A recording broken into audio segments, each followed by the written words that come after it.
اور یہاں علماء کرام موجود ہیں، نائب صاحب، میرے محترم بزرگ جناب ناصر صاحب اور تمام بزرگ حضرات، مجھے صرف اپنے چھوٹے بھائیوں کے لیے یہ عرض کر دوں کہ کوئی بچہ جب امتحان دیتا ہے اور جتنا اچھا اس نے لکھا اس کو اس کے نمبر حاصل ہوئے، یہ اس کا حق تھا. لیکن کوئی کالج یا یونیورسٹی یا کوئی اسکول جب اس کو الگ سے انعام دیتا ہے یا کسی کے کام کی اجرت کے علاوہ جو انعام دیا جاتا ہے وہ ہوتا ہے فضل، اس کے لیے استعمال ہوتا ہے. اب شعر پیش کرتا ہوں اپنی اپنی پوری ذمہ داریوں سے، جتنی ذمہ داری سے آپ سن سکتے ہیں. داد کا کوئی مطالبہ نہیں، دعا اور مولا جتنے لوگ یہاں موجود ہیں سب کی حاجتیں پوری فرمائے، تمام جگہ امن و امان باقی رہے. اب شعر پیش کرتا ہوں مولا عباس کی عظمتوں کو سلام کرتے ہوئے کہ کربلا صفین کے منظر کو دہرانے لگی. نایاب صاحب خصوصی دعاؤں کے ساتھ پیش کرتا ہوں کہ کربلا صفین کے منظر کو دہرانے لگی. جب علم دریا پہ سقائے سکینہ لے گیا اور فضل ہے عباس کے سب سے بڑے بیٹے کا نام. شعر سن لے کہ فضل ہے عباس کے سب سے بڑے بیٹے کا نام، یہ شرف بھی فاطمہ زہرا کا پوتا لے گیا. یہ شرف بھی فضل ہے عباس کے سب سے بڑے بیٹے کا نام، فضل ہے عباس کے سب سے بڑے بیٹے کا نام، یہ شرف بھی فاطمہ زہرا کا پوتا لے گیا. اور اس لیے بھی ظلم شرمندہ رہے گا حشر تک، اس لیے بھی ظلم شرمندہ رہے گا حشر تک.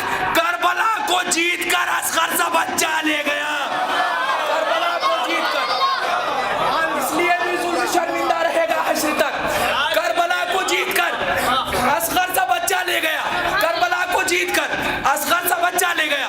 اب تک آپ حضرات جس طرح آپ نے سنا، آپ کی ذمہ داری یہ 3 شعر سننے جس کے لیے میں نے اب تک آپ کی سبق خراشی کی ان اشعار سے. اب میں پیش کرتا ہوں سلیم بھائی دعاؤں کی التماس کے ساتھ صرف یہ 3-4 شعر آخری پیش کرتا ہوں. میں کربلا کو جیت کر اصغر سا بچہ لے گیا، اور وہ علی جس نے شہادت پائی تھی محراب میں، وہ علی جس نے شہادت پائی تھی محراب میں، اس کا بیٹا اپنے مقتل تک مصلی لے گیا. اس کا بیٹا اپنے مقتل تک، وہ علی جس نے شہادت پائی تھی محراب میں، اس کا بیٹا اپنے مقتل تک، اس کا بیٹا اپنے مقتل تک مصلی لے گیا، اس کا بیٹا اپنے مقتل تک مصلی لے گیا. جتنی قیمتی رسول کی سیرت اتنا ہی مشکل اس کو بچانا. اب شعر پیش کرتا ہوں کہ کربلا کو جیت کر اصغر سا بچہ لے گیا، وہ علی جس نے شہادت پائی تھی محراب میں، اس کا بیٹا اپنے مقتل تک مصلی لے گیا. اور ایسا ایک مقتول بھی تاریخ نے دیکھا ہے جو، ایسا ایک مقتول بھی تاریخ نے دیکھا ہے جو قاتلوں کے بیچ سے اسلام زندہ لے گیا. قاتلوں کے بیچ سے ایسا ایک مقتول بھی تاریخ نے دیکھا ہے جو،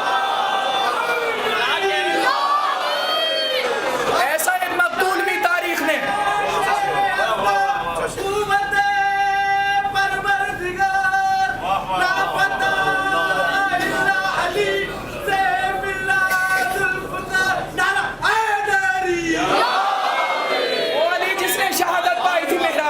اس کا بیٹا اپنے مقتل تک مصلی لے گیا.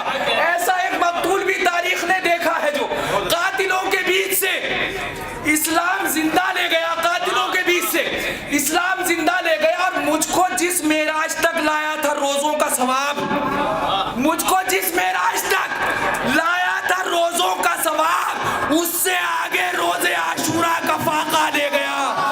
اس سے آگے روز عاشورہ کا، اس سے آگے روز عاشورہ کا، مجھ کو جس معراج تک لایا تھا روزوں کا ثواب، اس سے آگے روز عاشورہ کا فاقہ لے گیا. اور خاک پہنچی اس کی خاک کربلا تک ہے کلیم، جو دم آخر زیارت کی تمنا لے گیا، جو دم آخر زیارت کی تمنا لے گیا. منقبت جس نے کبھی لکھی نہیں حسنین کی،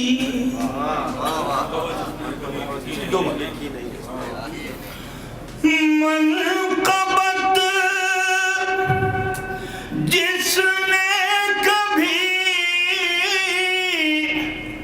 لکھی نہیں حسنین